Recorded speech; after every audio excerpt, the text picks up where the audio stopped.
Hey guys, how's it going? Today I want to do just kind of a quick review for you guys on the NAKTO City e-bike. I hadn't seen too many reviews on it, so I thought I'd just kind of give you guys my 2 cents, just kind of based on my experience and let you know what I thought about it. Should mention too real quick that I actually found a pretty good deal on this bike, and I'll put a link in the description below so you guys can check that deal out if you're interested in picking one up for yourself. So with all the flood of e-bikes on the market now, everybody and their brother in China seems to be making a version of an e-bike. It's kind of hard, at least when I was doing the research initially, to really decide on one. There's just so many options out there, which ones are good, which ones not. I spent a good month checking out e-bikes in fine detail before going with this one, and I guess if you kind of want the short version of it, I'm extremely happy with it and I highly recommend it. So why do I say that? Several reasons actually. First thing I want to talk about, and kind of the most important thing on an e-bike, is the battery and the motor. Those are the two by far most expensive things to replace if anything goes wrong with them, and those two things really determine the functionality, the performance, and just the overall how good the e-bike is. First, let's talk about the motor. It's 250 watts, which is not the most powerful in the world. However, surprisingly, this thing will do 20 to 25 miles per hour. And I'm a pretty heavy guy, I'm about 230 pounds, and it will do 20 miles an hour no problem. Surprising amount of acceleration too. Yes, it doesn't accelerate as fast as a 500 or 1000 watt e-bike, but it's pretty dang close. And you also have to keep in mind the price of this e-bike as well. If you're comparing this to a bike like a Rad Rover or something like that, keep in mind that you can buy 2 of these and still have money left over for the price of one single Rad Rover. Is the Rad Rover worth the extra money? In my opinion, absolutely not, having driven both. The motor itself is made from a Chinese company called Bafang. Don't let that put you off. Bafang makes some of the best motors in the world. Even if you get into, like, I've been on Reddit, and guys who build their own e-bikes, a lot of them use Bafang motors because they're actually very, very well made. They're the #1 electric motor manufacturer in the world, and they don't make bad products. This is a 250 watt brushless Bafang motor, very good quality. Second of all is the battery. It took me a little digging to find out some information on the battery of this bike.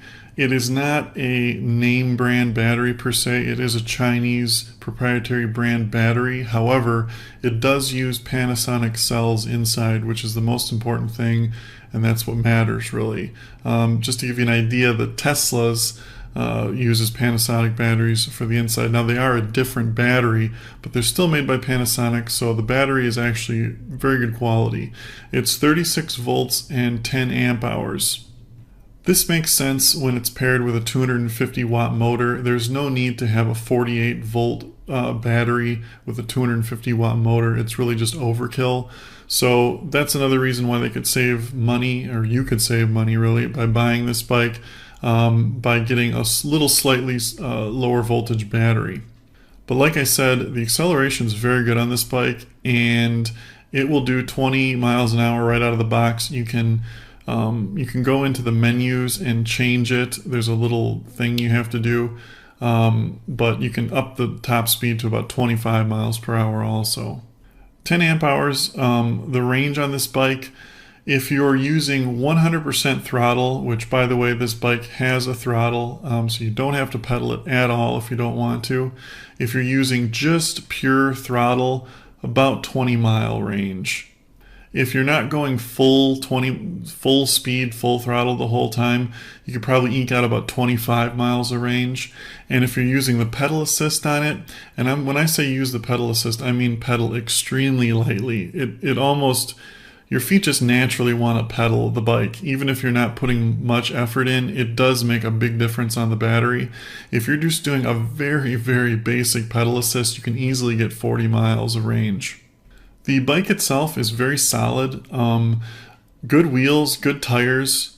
The frame is very well welded together. One thing that is nice about this bike, if you are using it for its intended purpose, which is street riding or city riding or commute riding, you're going to be on pavement all the time.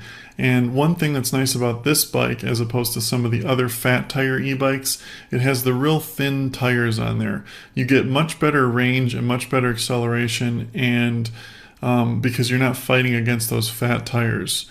The downside to that, though, is you really can't take this bike off-road. I mean, you could do some basic dirt trails and stuff, but nothing with really any bumps or rocks or anything. But that's really not what this is intended for.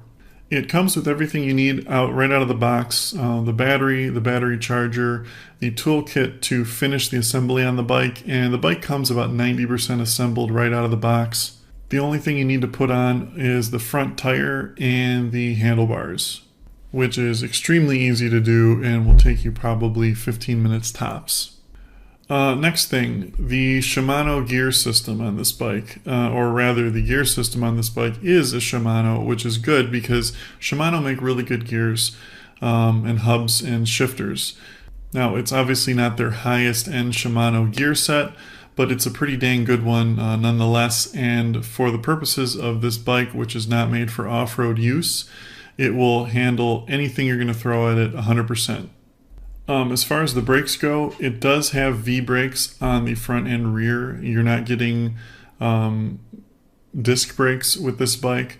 However, for city riding, disc brakes just weigh more. They're a more complicated system and they're more expensive to put on the bike.